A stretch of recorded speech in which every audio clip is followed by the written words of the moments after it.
And hello, everybody. I'm Rick Dancer. Welcome to Get Real with Rick Dancer. Tonight, we're going to talk about a ballot measure going on in Oregon that it's actually bringing some Democrats and Republicans together to fight it.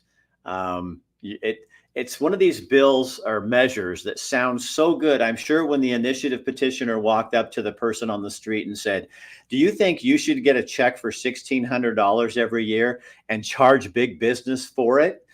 It sounds like, hell yes, that sounds great. What often happens in Oregon is it is a test ground for what is going on in the country. And it ends up being a place where, a few years ago, it was ballot measure 110, where they legalized basically hard drugs, thinking that the addicts would then ask for help. It didn't work. And now they're backpedaling as a state. So petitioners go to Oregon to test it, to see, hey, I wonder if we can get anybody to go for this. Let's try Oregon.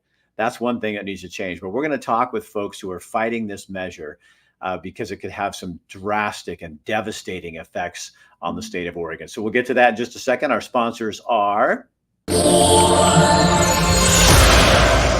Michael Bratlin out of Eugene, Oregon. Chris Dental, caring and trusted. Dr. Bratlin loves these kind of conversations because he thinks we should be even more involved in what's going on. Also, Albert Taylor, Endless Possibilities, works with people in Eugene and Springfield who are people we used to say had disabilities, but we now know that they have different abilities. Matt McCarl. Whoa, that was me. Sorry, Matt. New Leaf Hyperbarics and Wellness Center. If you're looking for somebody to teach you more about hyperbarics and how it works, he also does light therapy, massage, just about everything. And Greg Hinkle, New American Funding right here in Helena, Montana, a former Oregonian as well. He's the guy you go to if you want to move to Oregon or if you want to move to Montana, Idaho, or Washington. He's licensed in all those different states. Montana Oral Surgeons and Dental Implant Center. The woman who works there, who I work with, another Oregonian who came to Montana. There's a bunch of us out here. we're taking over. We're really not. We don't want to take over anything. We just want to assimilate. Gosh, Angela Wilhelms, you don't say that in Montana. My grandparents lived in Montana. My mom's from Montana. You are right. You don't say that. I asked somebody when I first moved here, I said, what should I not do? And they said, don't tell people you're from Oregon first. Say, I'm not from California. Then you can tell them where you're really from and they won't care. Well played. Well played. So, Angela, tell people who you're with in this respect today. So you're on the No on 118.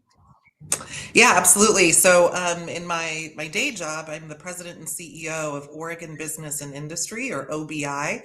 OBI is the statewide chamber of commerce. We're also the state's affiliate for the National Association of Manufacturers and the National Retail Federation. So at our core, we are the leading business advocacy organization when it comes to state level policy and politics. And that has led us to be the organization leading the coalition and the fight that is the No on Measure 118 campaign. And I have the honor and the privilege of serving as chair of that coalition. Because to the voter, and I can see why, I pulled up a couple news stories out of Portland and watched them, and you can see why as an initiative petition signer, somebody comes up and says, you'll get a rebate of $116 or $1,600. Every Oregonian will get $1,600, and they're going to charge big business to do it. What we don't think about is what that does in terms of businesses that are here, and will they stay here? Will they leave? What's that going to do? What do you see in this committee as the biggest problem with this? Oh, look, Rick, thanks for having us and giving us a chance to talk about this. This measure 118, is so deeply flawed. Let me just hit a couple of things really quickly, and then we can take questions, as you want them. I love it. Measure 118 is a massive tax on the sale of goods and services. It is a gross receipts tax. It has, so a business will pay this tax whether they have a big profit, a small profit, or if they're losing money. It's a tax on the sale, again, of goods and services. And that means it's going to be higher prices on everything from groceries to gasoline to utilities to medicine. I mean, we're taxing medicine and medical services in this. It's the largest tax increase in Oregon's history. And it's coming at a time when the cost of living here is already so high that Oregonians are spending $11,000 more a year to buy the same goods and services they bought in 2021. So this is going to raise prices. It's going to hurt those who can least afford it. And it's going to make Oregon products and Oregon companies less competitive than activity and companies happening in other states. It's just a deeply flawed, costly tax on sales.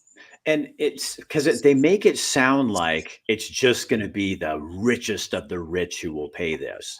But if anybody has, what's my show? I guess I can say whatever I want. If anybody has a brain, you know that when you start taxing businesses at the top, that's going to funnel down.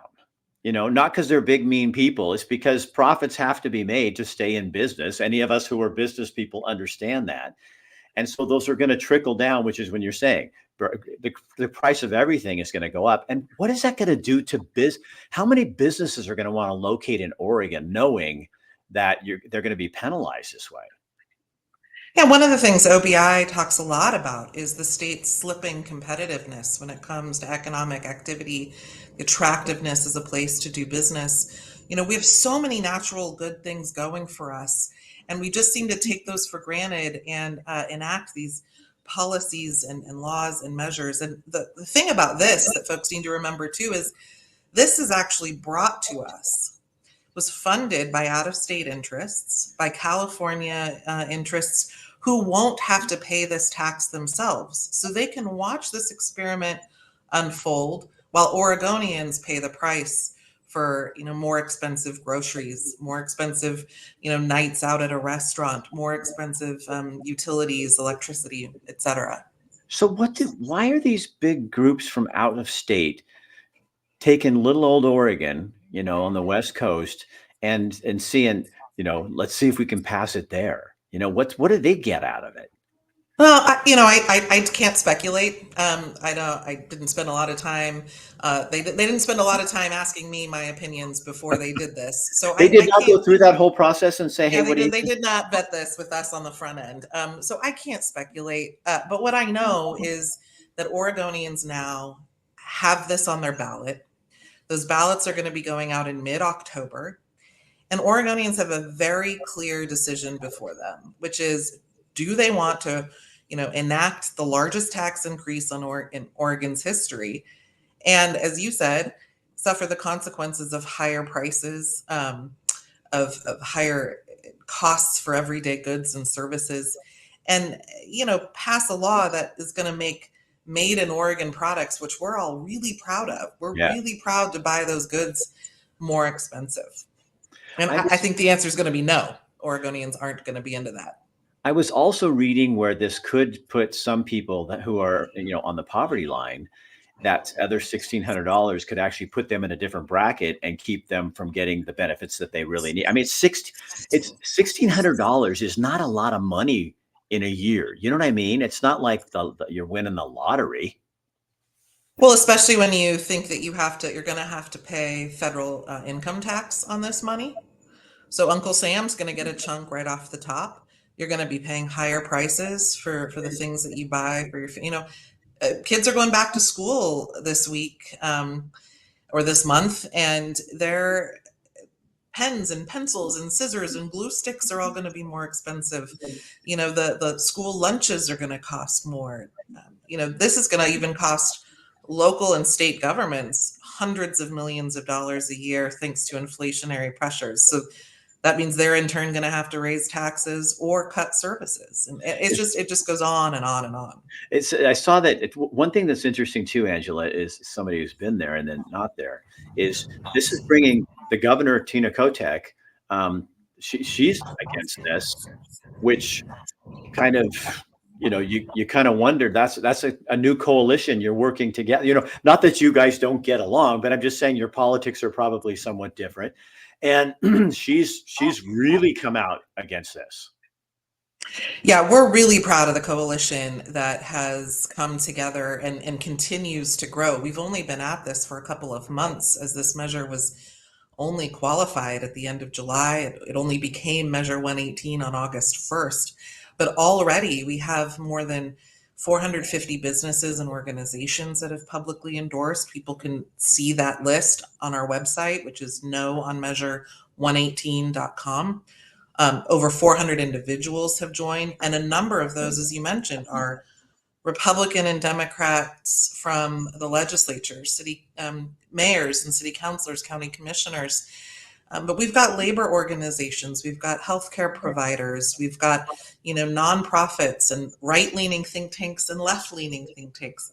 And I think what that tells us is just how deeply flawed this measure is when all of those people are united in opposition. But Angela, how concerned are you? Because you have to be, because I mean, we know that a lot of voters don't educate themselves a ton. And which is, I'm guessing, why you guys are going so full steam to get this word out, because it's a very tantalizing carrot to put out there on a ballot, especially in a state when, your voters pamphlet is a tabloid newspaper. Here, every Oregonian, please hear this. When I was running for Secretary of State, this drove me crazy, Angela. It's like, it's paid advertising. Most of the stuff in that voters pamphlet is paid for by someone. So they're trying to coerce you into voting one way or the other. So be very careful when you're reading that stuff. But what do you got to be a little concerned that people are going to go, oh yeah, I want this money. Yeah, this is why we're running a full-fledged campaign. As you said, full steam ahead. We are very committed to talking to voters, to informing them about the realities of this measure. And I know this from having worked in and around politics and being a lifelong Oregonian. Oregonians are, at the end of the day, they're pretty smart. They're going to know that free money isn't free. They're going to know that they will end up paying for this. And so that's the good news in this. But you're right, it's a noisy election cycle. You've got the federal races, competitive congressional races, you've got other ballot measures. We've got to talk to voters, and so we're doing that in all corners of the state. It's actually my favorite part of the job is, I have an excuse to travel the state and talk to Oregonians. It's great. So do you think that businesses will, if this passed, that businesses will leave? Do you think there will be? I do. And it's easy for someone to write that off and say, oh, you're being hyperbolic. But no, it is true. We have heard from business owners who have said that there is no incentive. If you're a low margin business and a tax that is a tax on your gross receipts on the sales of 3%, which for restaurants, for grocers, for construction, even for a lot of fuel providers, that will eradicate their margin. And so we have heard from some that have said they will close their operations in Oregon. Certainly not all of them will close, but in order to survive, they're going to have to raise prices. So, or they're going to have to, reduce jobs. So there's just no good outcome here. You bring up an interesting point, because one of Oregon's big problems, like most of the country, but it's especially big in Oregon, is affordable housing. How does adding another 3% onto the cost of a home make housing in Oregon, especially Portland, Eugene, and Springfield? How does that? Here's this big goal we seem to have, is affordable housing, and now we're going to not only stop logging on hundreds and hundreds of acres, which brings the cost of timber up, but you're going to add 3% on top of the cost of construction, building permits, all that stuff. How do you get? Well, and it's actually more than 3%, because it's 3% on the things you mentioned. But think about it. Think about this. Let's take a 2x4, a pretty basic wood product that is used quite ubiquitously in housing, or even, a DIY project where someone wants to fix the fence or their patio. If we harvest that timber sustainably here in Oregon, we send it to an Oregon mill to be processed into the 2x4. The Oh, mill sends it to a distributor, a wholesaler. A wholesaler sells it either to like a home builder or maybe a retailer. Doesn't matter. 3%, 3%, 3%, 3%. That 2x4 is now, notwithstanding all of the other inflationary impacts, 12% more expensive. you know what So also? it's the economists call it pyramiding. It's a real serious problem here. So it's interesting too, because Oregonians are famous for shooting down sales tax all the time, and this is a sales tax. It's called something different, but it really is going to end up being a sales tax. It's actually it's actually worse than a traditional sales tax, which is at the final point of sale to the Yeah. consumer. That's what we're all used to experiencing when we travel or when you shop in Montana. Now, we understand a sales tax is at the cash register. At the end of the day, when I buy something as a consumer, I pay that tax. But this happens at every Yeah. step of the supply chain in Oregon.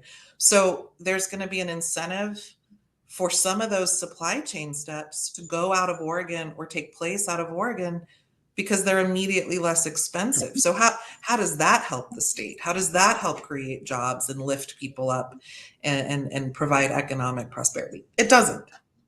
So when your other hat's on and you're working for the Chamber of Commerce, basically for the state, uh, Mhm. when you're talking to businesses, how much does things like this, like Measure 110, Measure 118, these measures that are hidden costs to people, how much does that come up in conversations when you're trying to lure businesses to Oregon? Oh, all the time.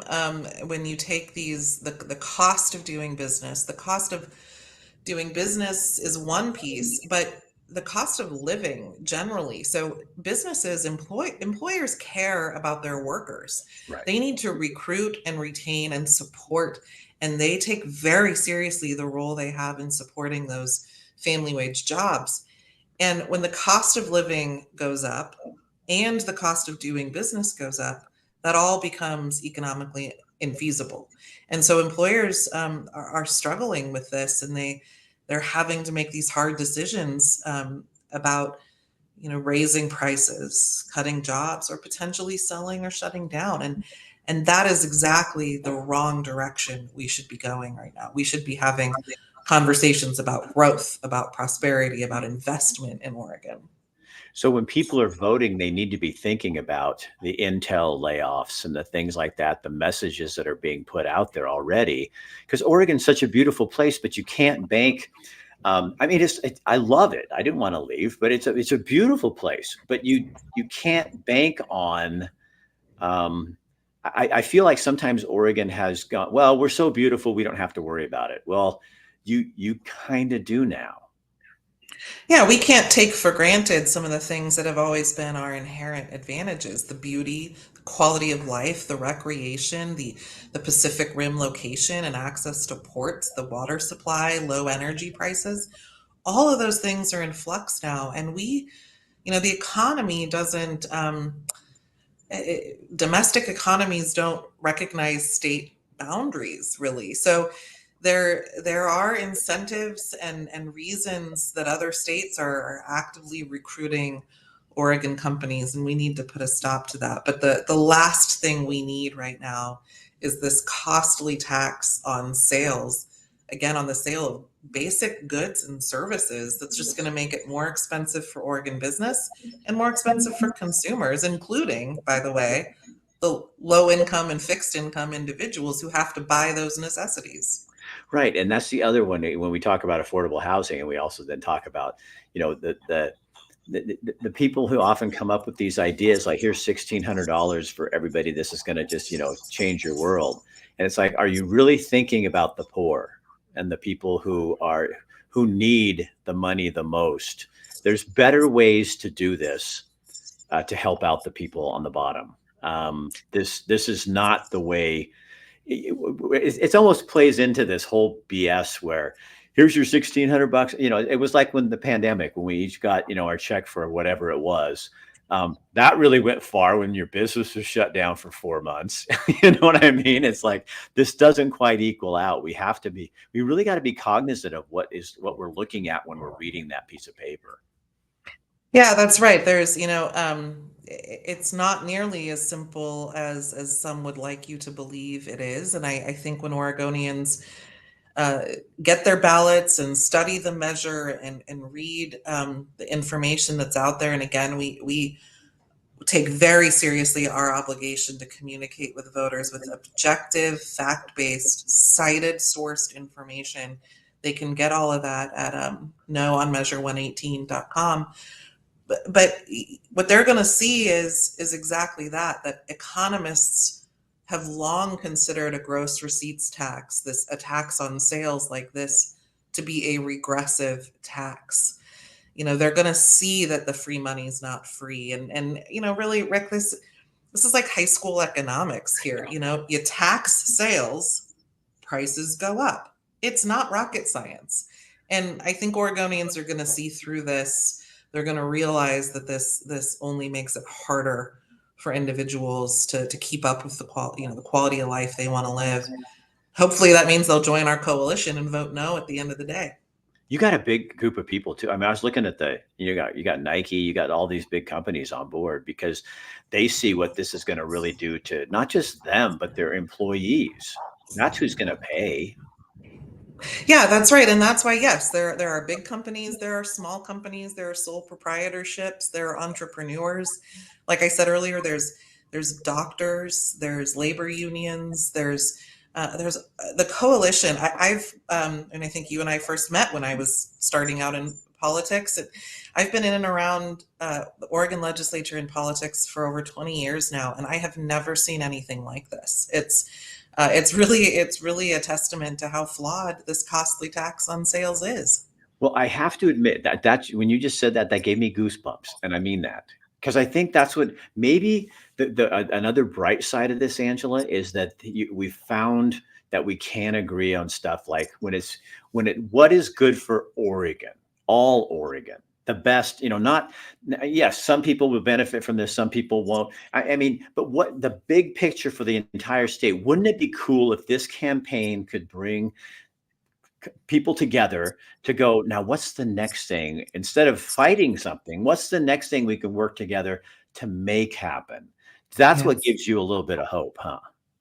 It does. I mean, we're talking now about this measure that's before voters that's going to result in reduced jobs, reduced growth in wages and income and population, and all this negative stuff. And you're right, that's why folks are rallying in opposition. But you're right. Hopefully, coming out of this, we can get through this election and we can have a conversation about, okay, how do we grow the economy? How do we create more private sector activity so that people have more jobs, so that there's more community philanthropy, so that there, is more tax revenue from a bigger pie to support those necessary services. And that's the conversation at OBI we like to have. We wish we were having right now. Unfortunately, this is, we're facing this measure instead. But maybe that's what leads to that conversation because, I was just having a small business after losing the race for Secretary of State. I mean, my wife and I looked at each other and went, this is so unfriendly to business. I mean, we're small. We're just like this. I can't imagine what a company with 25 or 30 employees and bigger would have to deal with. And I have a friend and he's a cool guy, a little, pretty much on the liberal front. And he was a counselor for a state organization, a therapist. He went out on his own. And the first post I see on Facebook is, how come nobody ever told me about estimated taxes? And I went and I said, welcome to Oregon Business Friendly. It was like, my wife called in Montana and she said, do I need to do this every 3 months like I did in Oregon? She goes, why would you do that? No, just do it once a year. You don't have to do this every 3 months. And it was like, those little things mean such a lot to small businesses that are just trying to move through stuff. And that's what maybe the discussions could be in the future for Oregon. Wouldn't that be cool if this led to little things like that are big things to small business? Yeah, no, that's right. And big things to small business, but big things to individuals and people too. This is a really important conversation, and I love that optimism, and I'm gonna hold on to that because that's as we develop our legislative agenda for 2025 as an organization and look past this coalition, that's exactly the conversation we hope to be having. Yeah, I'm excited for you, Angela. I think that, and for my old state, I think that's really cool okay, we did that, we did this, and now where do we move from there? That's pretty dang cool. Well, Yeah, but first things first, we yeah. gotta get out to people and make sure they understand the problems with this measure. Well, Angela, thank you. It was really good seeing you again. Um, Likewise. Angela was starting this when I was starting my run for Secretary of State, and I don't. I thought you were like the big expert, and because I knew nothing, it was like they kicked me off out into the thing, and I remember going to my first event, and they said, "Well, you go in and you pitch yourself," and I said, "I don't even know what I'm doing," and they said, "Well, watch everybody else." So I waited for all my opponents to get up and do their thing. And then I went, oh, okay, I get that. And then jump in. But it was like, into the frying pan. But you helped me, and I did appreciate that. And I do remember that.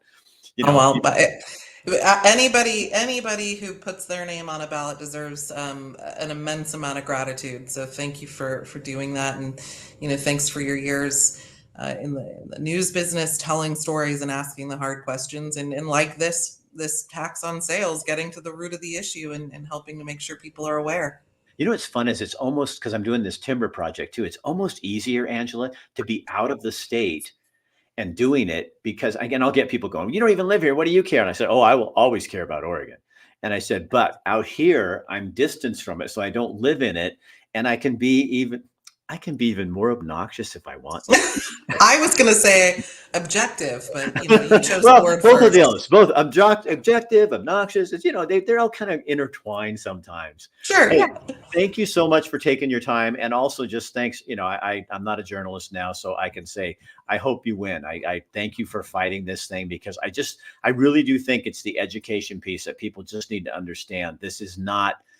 Yeah, we all need more money in our pocket, but this is not the tool. This is not going to Yeah. do it. It's going to $1,600 will go away in 3 months of grocery bills. Yeah. No, thank you for having us. And just I'll do one last plug. Folks should go to knowonmeasure118.com. That's where Perfect. they can get all the info. All right, Angela, thank you so much again for joining us. Thanks, See you Rick. later.